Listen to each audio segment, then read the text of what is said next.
Bem-vindos à nossa série de entrevistas sobre a carreira do psicoterapeuta, como campanha do mês de março do blog da Abrap. Esta está sendo coordenada por mim, Tati Schneider, diretora de publicações e coordenadora do blog da Abrap. Hoje nós temos o imenso prazer de conversar com a professora doutora Angela Hillway, que irá compartilhar conosco a sua trajetória.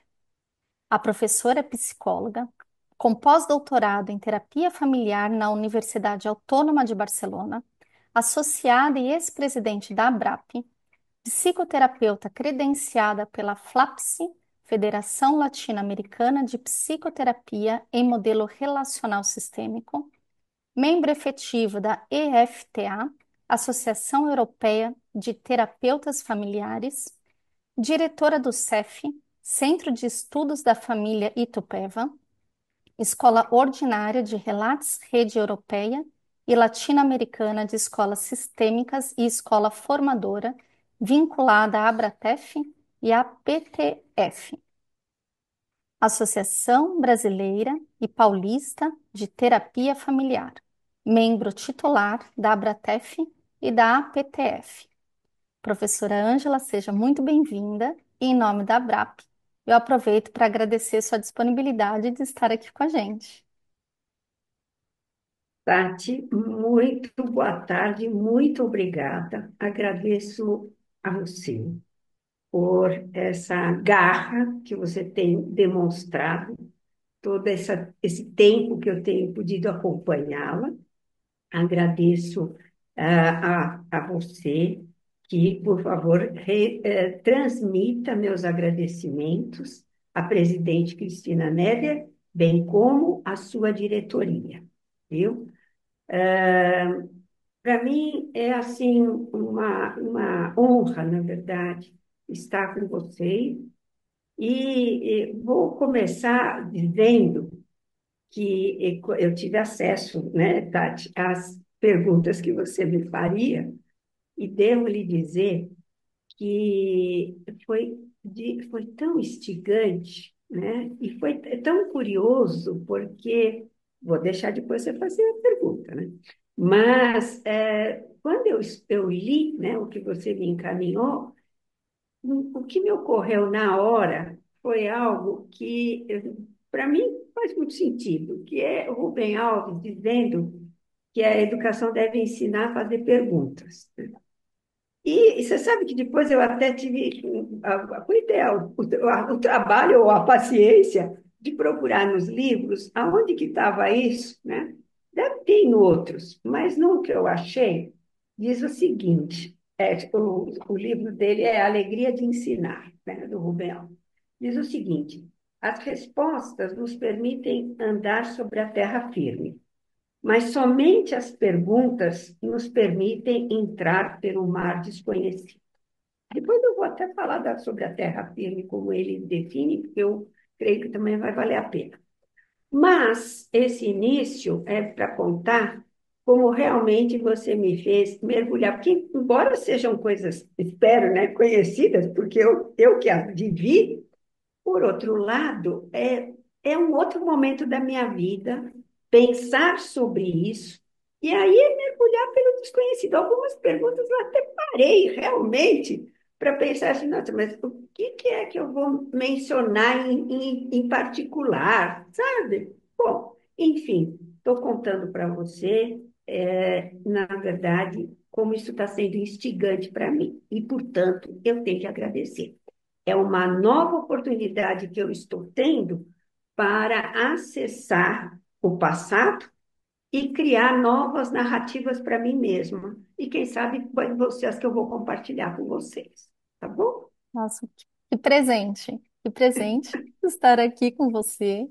Hum, Já começamos, né, tendo uma aula, literalmente uma aula, né, é, sobre o agradecimento. Eu agradeço novamente em nome da ABRAP e hum, gostaria de reforçar, né, que é um trabalho em equipe, né? Então, a gente, né, tem visto funcionando e dando certo porque nós temos um time bastante engajado, hum, né? uhum, E na uhum, presidência, né, da Cristina Neder, né, que vem Uhum, também nos acompanhando bem pertinho no blog, né, então trazendo temas para a gente trabalhar, convidados, isso tem sido muito importante. E te ouvindo, né, eu uhum, fiquei aqui pensando de fato, né, como é o pensar no início da carreira depois de tantos anos, né, de uhum, experiência, né? Então eu uhum, gostaria de te perguntar, né, como que foi, né, a sua jornada na psicoterapia lá no começo e como que ela está, né, daqui para frente e o que que te inspirou a seguir essa carreira? uhum. Pois é. Tati, aí você me pegou na seguinte situação. Eu falei assim, bom, a carreira que eu escolhi foi ser psicóloga. E eu decidi isso aos 15 anos de idade. Eu fazia escola normal na época, né? E eu tive uma professora que se chamava Dona Luci. Isso porque eu já sei que ela já morreu. E quando eu conheci a Dona Luci, né? Ela era minha professora de psicologia, né? Mas, gente, olhando aquela senhora, ela era uma senhora, mas de uma atividade, ela tinha cabelos grisalhos já, e o que ela ensinava para gente em psicologia era para fazer com que a gente ficasse embevecida. Ela era tão atenção, ela era muito ativa, se mexia assim para dar as aulas, tinha uma unha sempre muito colorida, né? Lembro até hoje. Mas ela escutava, com toda aquela vitalidade dela, aquela atividade, quando ela nos escutava, ela nos escutava. E aí, realmente, conforme ia nos ensinando, esclarecendo aquilo que a gente queria saber, era a gente tendo a convicção de que nós estávamos sendo compreendidas. Compreendidas, porque eu não me lembro, eu não tive, acho que, nenhum colega homem na época. Eles poderiam até estar lá, mas não tinha. Resultado, eu diria para você que eu não só pude escolher a psicologia, mas eu fui estimulada pela figura da Dona Lúcia. A Dona Lúcia, mais tarde, quando eu fiz mestrado, ela passou a ser juíza. Não sei quando, mas aí eu fiquei sabendo que ela era juíza. E me lembro que eu mandei meu trabalho de mestrado para ela e ela me respondeu por carta. Ela leu todo o meu trabalho e me respondeu. Ô, Tati, possivelmente o que eu estou engrenando quando eu estou falando da Dona Lucy e que quando eu decidi que eu estudaria, eu faria psicologia, eu estou dizendo que os nossos mestres têm uma importância vital na nossa formação. Seguramente eu vou comentar de algumas figuras ao longo da minha fala, mas é só para reforçar isso. Algo que a gente precisa levar, eu diria, como algo muito significativo. É quem nos ensina, né? Bom, resultado, eu fui fazer psicologia, na época eu pegava uns livros de psicologia já dentro da escola normal, ficava estudando, tem uns que eu tenho de psicologia geral que eu tenho até hoje, faz um pouco de tempo, mas eles estão aqui. Tem Durex, enfim, e eles continuam sendo consultados. Aí, evidentemente, já que eu era uma professora, porque eu fui professora estudando, trabalhava, comecei a trabalhar cedo, com aquilo que a gente chama de magistério, né? E, obviamente, que fazendo o curso de psicologia, eu optei, na minha época a gente optava, né? Por psicologia clínica, educacional, organizacional, eram três. E eu optei pela educacional. Tive novamente professores incríveis comigo, que me acompanham até hoje. Eu tenho um professor, Leomar Quinto de Andrade, que hoje em dia dá aula no curso que eu sou diretora, né? Aí, evidentemente, que a gente começa a caminhar, e eu fui trabalhar em escola, como psicólogo escolar. Eu utilizava e fui continuando estudando tudo que me era necessário para exercer o meu papel como psicóloga escolar, sempre muito ocupada com a questão dos grupos, né? Grupo de alunos, grupo de professores, né? Grupo de pais, os pais, né? Vamos dizer assim, estou me referindo ao resultado. Eu fui seguindo ainda, me aperfeiçoando para seguir fazendo um trabalho de qualidade. Isso eu nunca deixei de fazer. Eu me graduei na universidade, mas isso não quer dizer que a vida tinha acabado de estudante, né? Então, eu continuei. Aí fazia parte de grupos de estudos escolar, até do Conselho Regional de Psicologia de São Paulo, Sérgio Leite, que coordenava, inclusive. Foi a época que eu conheci quem depois, no futuro, seria a minha orientadora no mestrado e do doutorado, foi a Elce Mazini. E assim foi, até a hora que eu queria muito, porque sempre tive uma dedicação muito acentuada com pais, e aí eu queria começar a me dedicar a uma formação mais específica para trabalho com pais. Tal. E aí eu comecei, inclusive, seguindo, né? Fui seguindo. Inclusive, eu fiz um aperfeiçoamento em atendimento familiar no SEDES, fui aluna da primeira turma. Mas aquilo até me instigou, e aí que eu estou querendo contar como é que a gente vai construindo, na verdade, uma carreira. É diante de cada necessidade que se apresenta. Aí eu comecei a ver que eu estava precisando, inclusive, primeiro que com o aperfeiçoamento em atendimento familiar, era orientação, eu não era psicoterapia. Eu começava a discriminar, né? Aí, além de tudo, eu falava, gente, mas eu preciso conhecer muito mais de desenvolvimento humano. Aí eu tinha uma companheira já na época, aí a Raquel Sipel, que hoje em dia é analista de data, ela cuida de toda a formação de família, inclusive, na sociedade. Eu perguntei a ela que curso que eu podia fazer. Aí é outra questão, é você ter uma orientação sobre que curso buscar. O seu curso tem que ser qualificado.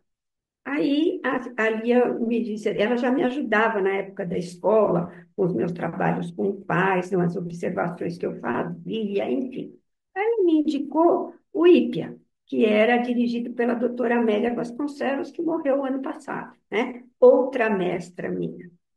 Eu fiquei 8 anos no IPIA, estudando para ser psicoterapeuta, aí sim, de crianças e adolescentes, na verdade, o que era? Não é só a gente acabava fazendo a formação, mas aí ele ficava instigado. E lá mesmo, então, eu continuei. E estuda bastante Freud, estuda Winnicott, estuda Bion, né? E aí eu falava assim, bom, mas eu ainda não estou podendo fazer um atendimento de terapia mesmo, de casal, de família. Eu preciso fazer uma formação específica, né? Aí eu procurei mais um. No Brasil, a gente não tinha em psicanálise, tinha um instituto que atendia, dava fazia alguns seminários, enfim, que eu frequentava, mas não dava conta de ser uma formação. E então, aí, em 92, a gente teve um evento grande em Buenos Aires, a gente já tinha dentro do Brasil, eu lembro muito da Rosa Maria, que faleceu também, né? O ano passado, e a gente foi para lá, e aí elas já estavam estudando pelo mundo um tanto de terapia de família, não sei o quê, e no mesmo ano eu acabei indo fazer um treinamento para terapeutas de família no México. Foi quando eu conheci a esposa, que na época era esposa do Juan Luiz Linares, que era diretor e fundador da Escola de Terapia de Família de Barcelona. Resultado, em 93, eu acabei indo para lá porque eu sentia que eu precisava ter uma formação em terapia de casal e família. Aí, o Juan Luiz, eu fiquei na casa deles, da Joana Alegrete e do Juan Luiz. E eu mergulhava nas aulas, porque meu tempo eu tinha que aproveitar ao máximo, porque eu tinha que voltar para o Brasil, tinha família, filhos, né? E tinha que trabalhar, né? Como nós estávamos falando agora há pouco. O que acontece? eu pegava o Juan Luiz e a Joana também, mas o que eu fazia de perguntas para ele, porque eu estava estudando muito Bíblia. E resultado, sabe aquela decisão? Essas são as questões que a gente precisa decidir, né? Ela falou assim: ah, mas esse modelo teórico é o que eu conheço bem, fazia sentido para poder trabalhar com relação humana, tal. Eu falei assim, mas eu vou ter que estudar isso, né? Que era estudar todo um outro modelo teórico. Mas eu pegava aquele homem, coitado. Cada vez que a gente voltava da aula, e eu lá era fazendo perguntas, perguntas que eu alinhava com o que eu já sabia. Bom, ele teve uma paciência que eu não posso nem acreditar. Não sei se hoje em dia ele teria a mesma paciência, ele já está mais velho, não sei não. Mas até o dia que ele virou para mim e falou assim, Ângela, vamos fazer uma coisa? Estuda isso. Foi um outro marco, uma decisão importante que ele me ajudou a tomar. Eu falei, muito que bem, vou estudar, vou conhecer, né? E parei de ficar tentando comparar, sabe? Eu creio que essa é o grande ganho de algo que você já estava falando desde o começo, quando você fala que vocês são uma equipe. A gente temos equipe multidisciplinar, mas é valioso pensar em equipe interdisciplinar. E numa equipe interdisciplinar, a gente não tem que ficar comparando, nem avaliando, esse é melhor, aquele não sei o quê, mas a gente pode se enriquecer mutuamente, que eu creio que é o que vocês estão fazendo, oferecendo tantas oportunidades que estão nesse período todo nos oferecendo. Então, eu diria que esse foi um movimento muito importante, uma decisão muito importante que eu pude tomar.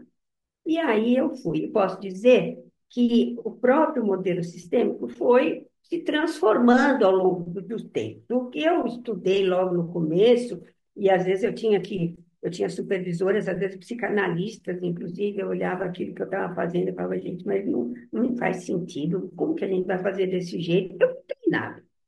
Mas isso tudo também foi mudando, e hoje em dia, entre os que estão na abordagem sistêmica, a gente tem que ela é integrativa e complexa, né?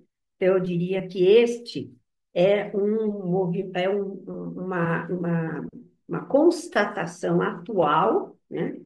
E preciosa para nós enfrentarmos a clínica atual, na atualidade, né? No mundo inteiro, na verdade. Mas eu diria para você, Tati, que o que você me fez foi encontrar uma maneira de contar para você, para responder, né, que eu fui caminhando para chegar dentro da psicologia à psicoterapia. Este foi meu caminho, né? E eu diria que levei muito tempo, mas muito tempo mesmo, muito, para olhar para mim mesma e dizer assim: eu sou uma psicoterapeuta. Até para ter isso escrito, sabe? Assim, em alguns lugares, eu demorei muito tempo. Eu creio que a gente vai construindo ser psicoterapeuta. Uhum. E a gente precisa realmente de uma graduação, no nosso caso, como psicólogas, eu posso dizer que a gente acaba tendo alguns dos pré-requisitos que são necessários para depois você realmente galgar, né, uma formação de psicoterapeuta. No fim, você me fez pensar que eu comecei lá na escola normal com isso, porque a gente tinha psicologia, a gente tinha filosofia, a gente tinha sociologia, com professores incríveis. Esta é a minha diferença, eu diria. E eu só fui fazer pós-graduação do tipo estricto sensu, mestrado, doutorado e pós-doutorado, depois que eu acreditava que eu tinha condições suficientes para trabalhar com seriedade. né? Com segurança. Aí eu fui fazer mestrado. Aí eu fiz doutorado e depois fui para o pós-doutorado. Eu costumo dizer que até 2007 eu fui aluna de ter que falar de presença, de ter que fazer lição, de ter que fazer prova, antigamente eu diria, não, trabalhos. Foi esse o meu caminho, né? E só assim que eu diria que, dada a responsabilidade que a gente tem, quando alguém entra pela porta que vem nos buscar, eles colocam a vida deles na nossa mão. Eu fiz mestrado e doutorado sempre envolvida com médicos, eu fiz num contexto da medicina fetal. Mas não são só eles que têm a vida de alguém em mãos, nós temos. Um psicoterapeuta tem a vida de alguém nas suas mãos. Por isso, eu diria que a gente não pode levar a pouco sério. E precisamos ver bem a quem a gente pergunta aonde estudar. Onde a gente vai estudar precisam ser lugares que realmente são reconhecidos, que são lugares que realmente a gente pode dizer, nossa, eu posso confiar, eu estou em segurança estudando nesse lugar. Não sei, eu fui caminhando aí um pouco. E eu fui junto. E eu fui junto aqui, tô maravilhada, né? E percorri também muitos caminhos te ouvindo sobre a importância dos mestres, né, em nossa tomada de decisões, em nossos interesses ou impactando os nossos interesses, né, a importância dos bons relacionamentos, né, do estudo como base para o apoderamento da profissão. Foi isso que eu ouvi um pouco, né? E a importância da interdisciplina, né, e de estudar em locais reconhecidos. E me impactou muito, né, a fala de termos a vida em nossas mãos, né, e Uhum, de uhum, fato é uma profissão de muita responsabilidade, né? uhum, Professora, estou aqui uhum, maravilhada, né? Até difícil a gente seguir, porque eu também estou aqui percorrendo outros caminhos. uhum, Eu gostaria de ver um pouquinho quais foram os desafios na sua trajetória profissional. uhum. Tati, é precioso sempre, porque cada pergunta que você traz, né, realmente me pega para ver como é que eu respondo, né, e às vezes é interessante ser aquelas respostas que vêm até imediatas na cabeça da gente, né, a que veio na hora que você falou, provavelmente engatada com o que eu estava dizendo. Tenho que reconhecer que tem essa ajuda. O desafio é sempre a necessidade que a gente tem, eu diria para você. Quando eu ficava assim, como a gente diz em linguagem popular, encucada, porque falava assim, gente, eu tenho esses conhecimentos, eles me ajudam muito a pensar intrapsíquico, mas eu não tenho elementos para pensar o relacional, né? Como é que se constitui isso na relação, né? A gente tem autores até que percebiam, né? O Bowlby é um, ele falava assim, olha, eu sei que tem alguma coisa que está acontecendo lá entre a mãe e a criança, mas eu não vou me ocupar com isso, eu só estou falando de apego da criança com sua mãe ou quem a substitua. Eu me lembro sempre dele. Então, eu falava assim, bom, eu preciso. Então, essa coisa dessa necessidade que a gente tem, né, é um desafio, porque você fica pensando, bom, e aí, como é que eu resolvo isso? Porque aí você tem que pensar, né? Eu diria que um tanto quanto você realmente é compartilhar com alguém, né? Olha, eu estou com esse tipo de dificuldade, por exemplo, quando eu falei com a Lia, ó, estou com essa dificuldade, você quer, eu tinha uma necessidade. Aí alguém vem e te dá uma ideia, assim, puxa vida, isso é bacana mesmo, né? Um outro desafio é também, quando você já está num lugar, você ter que ser firme com você mesma para seguir sendo persistente com o que você acredita. Eu enfrentei isso quando eu fui fazer pós-doutorado. Quem me ajudou foi meu filho caçula. Eu estava querendo fazer uma pesquisa com famílias onde tivesse um idoso com doença de Alzheimer. E aí eu tinha que, era no, eu podia fazer a pesquisa no Brasil, mas meu trabalho era, como você sabe, né, lá na Espanha. Quer dizer, era lá, inclusive, que eu ia defender meu trabalho e tudo, mas me foi concedido pelo Juan Luiz que eu fizesse a pesquisa no Brasil. Aí eu conversei com alguém que já estava muito envolvido, um médico, né? Psiquiatra, que estava muito envolvido com questões de Alzheimer, e eu acabei tendo uma conversa com o diretor da psiquiatria do HC, né? Aí fui, e ele considerou que, pelo tempo que eu tinha, o conhecimento que eu já tinha sobre doença de Alzheimer, porque ele pensava na doença de Alzheimer. Meu problema era as famílias, mas eu sabia que eu tinha que estudar isso também, estava já estudando. Mas, enfim, minha questão era as famílias. Mas para ele era o Alzheimer, né? Aí ele acaba achando que não, que era melhor então eu estar no grupo de pesquisa da obstetrícia, só porque eu tinha muito mais contato, não sei o quê. E aí eu voltei para casa com essa, né? Meu tempo não era muito longo também, eu tinha que encontrar os sujeitos da pesquisa, vamos dizer assim, né? E aí, eu contando em casa, vira meu filho caçula, e eu conto que eu ia, então, para outro caminho, né?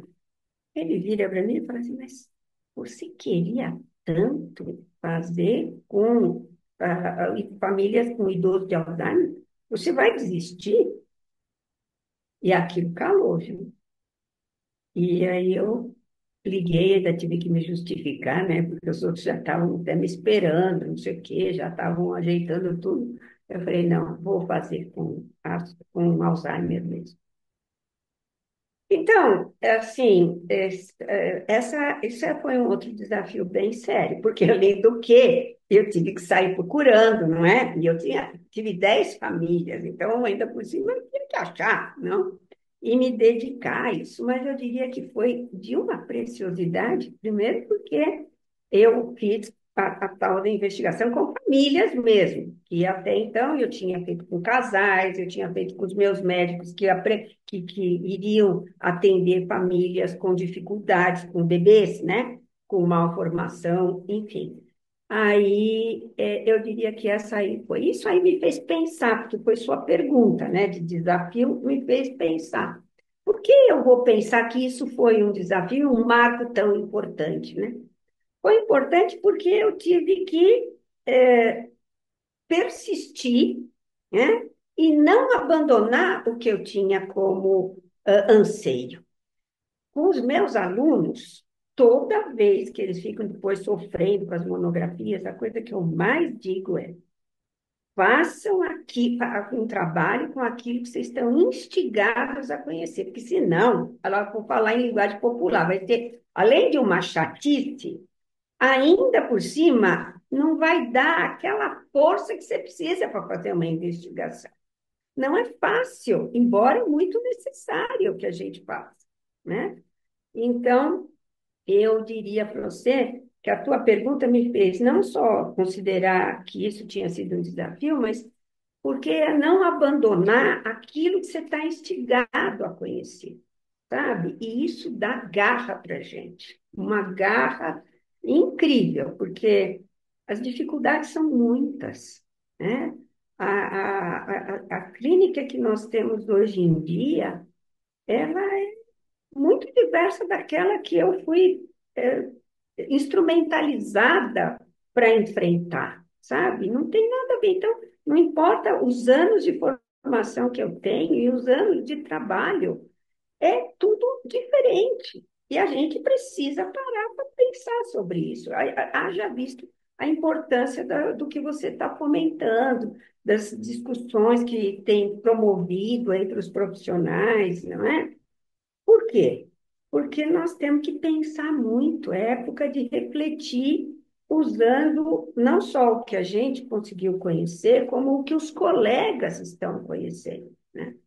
Então, eu diria que nós temos aí um desafio sem nome, né? E por isso a gente não pode desanimar.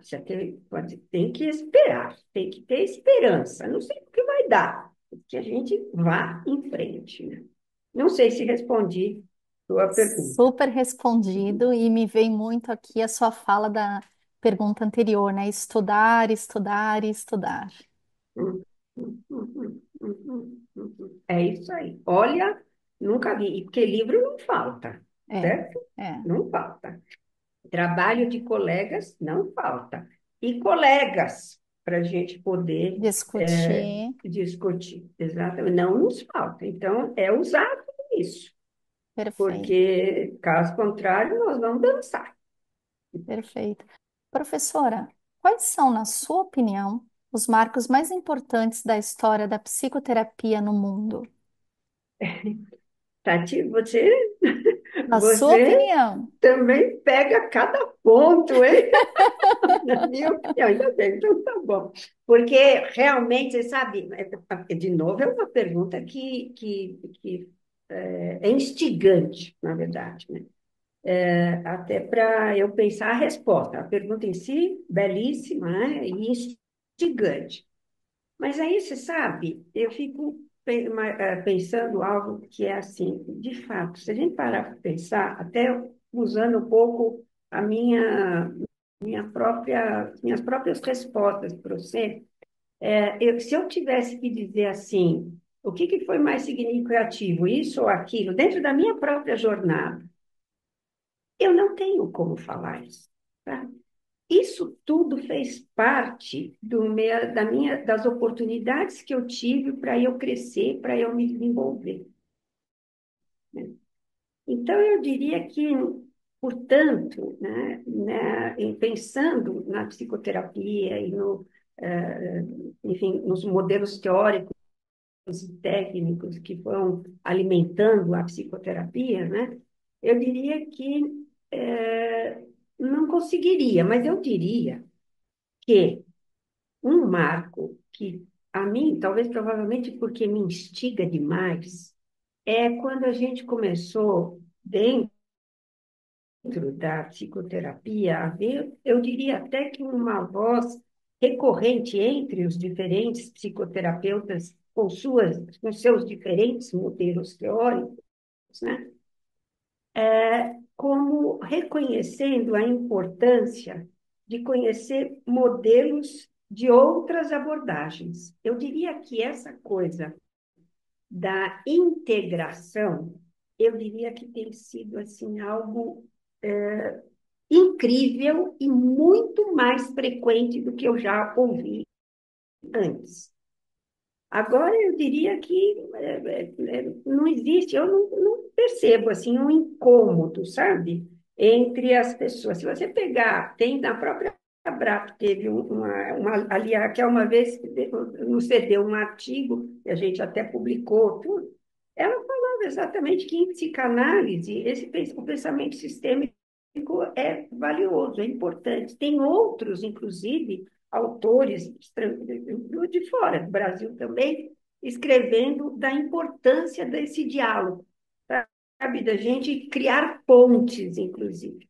Então, eu diria que isto que vem criando, tendo cada vez mais força, segundo a minha perspectiva, é um momento muito importante, muito importante. Então, a gente consegue hoje em dia, e a gente precisa realmente de diferentes modelos, que alguns aprofundaram realmente uma perspectiva, outros aprofundaram outra, né? E outras. Então, a gente ter esse pensamento circular, eu diria, mesmo sendo um psicanalista, eu digo mesmo porque estou pensando mais no intrapsíquico, né? É muito precioso, né? Nós temos é de uma complexidade a vida hoje em dia, né? Que se a gente não tiver muitos referenciais teóricos e técnicos para nos auxiliar, nós não vamos conseguir atender, né? Então, eu diria que, para mim, é um marco importante, tá? Dentro do modelo que eu estou mais próxima, inclusive, que é o relacional sistêmico, isso é uma constante, assim, incrível, sabe? E, então, eu diria a você que é essa possibilidade de integração, né? Eu fui formada numa época que a gente dizia assim, a pessoa do psicólogo, o psicólogo é o seu instrumento de trabalho. Hoje em dia eu diria assim, a equipe interdisciplinar é o nosso instrumento de trabalho. Então, imagine, eu quando estou atendendo pessoas que saem, por exemplo, que têm um acompanhamento psiquiátrico, uma psicopatologia importante, não sei se eu vou trabalhar sozinha, né? Então, é o psiquiatra, é o psicólogo, é o psicólogo, psicoterapeuta que seja, né? Pode até não ser um psicólogo, mas é um psicoterapeuta, é o médico, neurologista, o médico clínico, sabe? Gente, é uma equipe, sabe? Então, eu creio que, para mim, esse é um momento importante. E que instiga a pesquisa. Eu diria que a gente, nosso trabalho é uma investigação, mesmo que a gente não esteja fazendo uma investigação como essas que a gente aprende, não é? Que vamos fazer pesquisa, o nosso trabalho ele é investigativo o tempo inteiro, né? Eu parto de algumas ideias, aí isso se transforma, e aí eu tenho que acompanhar como é que essa transformação. Então, gente, eu diria que a gente tem aí um mundo pela frente. Hum, não está pouca coisa, não. Né? E é como você falou, estudo, estudo, estudo, consumir, como se diz, pesquisas, inclusive, né? As clássicas, né? E com isso a gente vai oferecer um trabalho realmente de consideração ao ser humano. Enfim, Tati, Muito obrigada, muito obrigada. espero E eu, ter respondido. sim, Imagina. respondeu sim. E o Hum. mundo, né, complexo, né, como você comentou, e em constante mudança e transformação e cada vez mais rápido, né? Então nós também precisamos estudar, estarmos, Impressionante. exato, exato. Professora, infelizmente, né, a gente está caminhando aqui para o final desse nosso Uhum. encontro, que E está não? sendo para mim valiosíssimo, né? Eu estou aqui encantada e a cada vez que te escuto, também percorro por vários lugares internamente. Muito obrigada por isso. Gostaria de te pedir aqui umas últimas palavras, né, para deixar aqui para os psicoterapeutas, né, para os nossos colegas de profissão.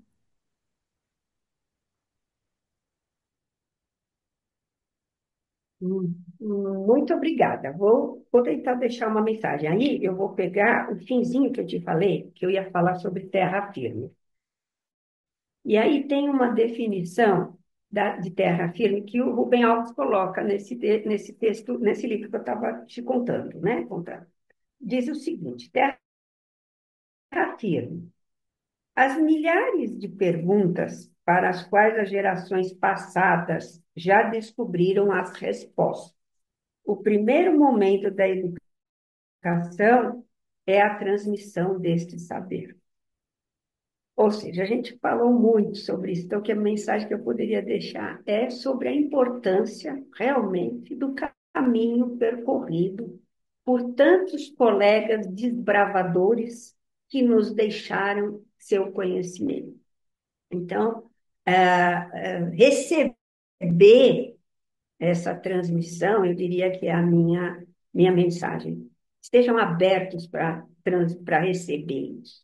Ele fala, antes, acima, ele fala um pouquinho de algo que eu vou só completar, que dá força para isso que vem depois no texto dele. É assim, ó. Então, não podemos viver sem as respostas. As asas para o impulso inicial do voo dependem de pés apoiados na terra firme. Os pássaros, antes de saber voar, aprendem a se apoiar sobre os seus pés. Também as crianças, antes de aprender a voar, têm que aprender a caminhar sobre a terra firme. Então, nosso começo, né, para virmos a nos conhecer como a nós mesmos, né? Porque isso não é fácil. A gente precisa disso, se reconhecer. Para a gente se reconhecer, a gente vai ter que colocar os pés bem firmes sobre terra firme, né? E aí nós vamos alçar voo, porque hoje em dia nós estamos precisando de muita gente que alce voo para nos contar o que tem encontrado, que vai ser o que vai mover para as novas gerações, né? Os livros que a gente tem muitos que eles seguem sendo muito importantes, mas tem muita coisa que a gente precisa agregar. E a gente, para fazer isso, a gente precisa discriminar, né? Teve um momento que eu fui fazer uma investigação aí para apresentar um trabalho, e aí eu falei, nossa, mas será que eu tenho que... não serve mais os livros que eu já estudei, que eu já li? Aí eu falei, não, espera um pouquinho, esse daqui pode ficar aqui comigo, direitinho, bonitinho, funciona, mas tem umas coisas aí que eu realmente preciso encontrar novas respostas, né? Então, eu diria que é estudar, a gente se diverte. Não é uma coisa horrorosa, é divertido estudar, com muita seriedade, contando com nossos mestres, contando com os nossos colegas, contando com os nossos alunos, e aí a gente vai em frente, né? Persistência, muita persistência. A gente não pode deixar de ser persistente, porque frente ao que nós estamos enfrentando hoje em dia, é um chamado muito interessante, muito possível que nos leve a desistir, né? Eu diria que a gente não pode desistir, a gente tem que seguir em frente. Enquanto a gente tiver energia, a gente continua, por que não? Como diz a minha professora, foi minha professora de bio, foi minha supervisora até hoje, né? Ela, Rosa Workman, ela diz assim, quando a gente fala muito bem dela, né? Sim, com o conhecimento dela, fala assim, credo, vocês estão falando de mim como se eu já estivesse morta. Enquanto eu estiver viva, eu posso aprender. Então, é isso aí. A gente pode aprender até o fim, né? Tati, muito obrigada, viu? Perfeito, Agradeço perfeito. bastante por você, em especial, ter me acompanhado por essa viagem ao passado, para ele ser ressignificado, viu? E Eu que agradeço agradeço. muito a ABRAP, né? Eu que agradeço, Tchau para você. professora. Para mim é uma grande honra estar aqui e agradeço em nome da BRAP, né, pela sua contribuição, por contar aqui para gente a sua trajetória. Para mim, aqui foi incrível e tenho certeza que para todos que estão aqui com a gente, né, nos acompanhando, nos assistindo ou lendo, né, essa entrevista, eu tenho certeza que também puderam desbravar, né, uma série de questões internas e até mesmo tomar novas decisões, né? Então, muito obrigada. E aos psicoterapeutas e estudantes da área, nós Uhum. convidamos você a explorar outros conteúdos em nosso site, no blog da Abrap. Associe-se à Abrap e aproveite os benefícios de estar conectado a uma comunidade engajada e comprometida com o avanço da psicoterapia. Juntos, podemos transformar o futuro da profissão.